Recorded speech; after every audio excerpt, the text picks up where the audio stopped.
আমি ঘুমাইলে ঘন ঘন সাপ স্বপ্নে দেখি, যেমন আমি শুয়ে আছি, অনেক বড় একটা সাপ আমার চারপাশে ঘেরাও করে আছে, কিন্তু কিছু করে না, খালি ভয় দেখায়। আর জেগে থাকলে, একা যখন থাকি, মনে হয় আশেপাশে সাপ আছে।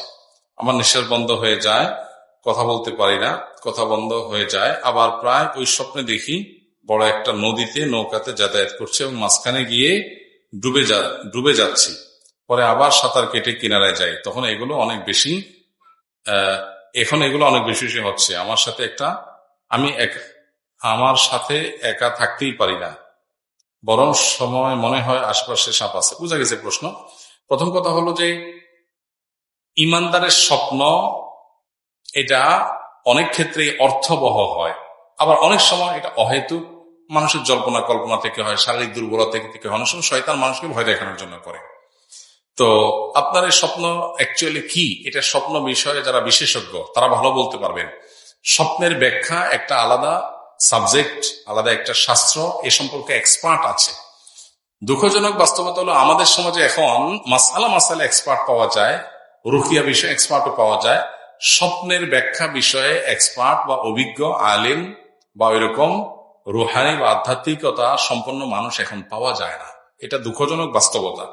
এর মধ্যেও যারা তুলনামূলকভাবে একটু ভালো পারেন এ বিষয়ে ব্যাখ্যা করতে, আপনি তাদের শরণাপন্ন হতে পারেন।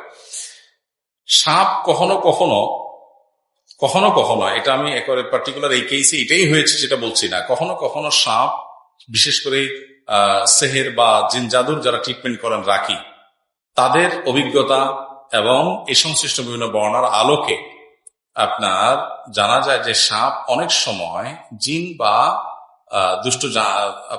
দুষ্ট জিন বা শয়তানের আকৃতি ধরে স্বপ্নে মানুষকে নানাভাবে ক্ষতিগ্রস্ত করার চেষ্টা করে।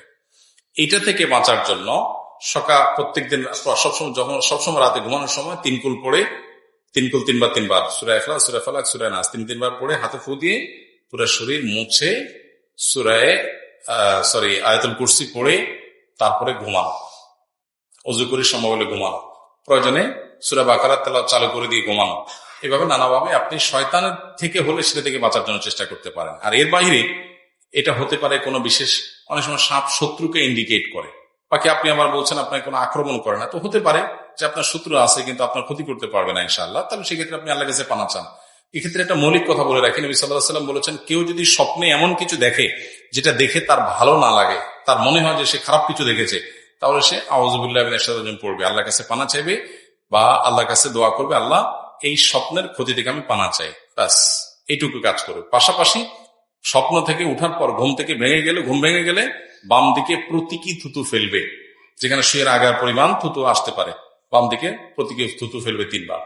3 নম্বর করণীয় হলো ঘুম থেকে ওঠার পর 2 রাকাত নামাজ পড়বে যদি সুযোগ থাকে।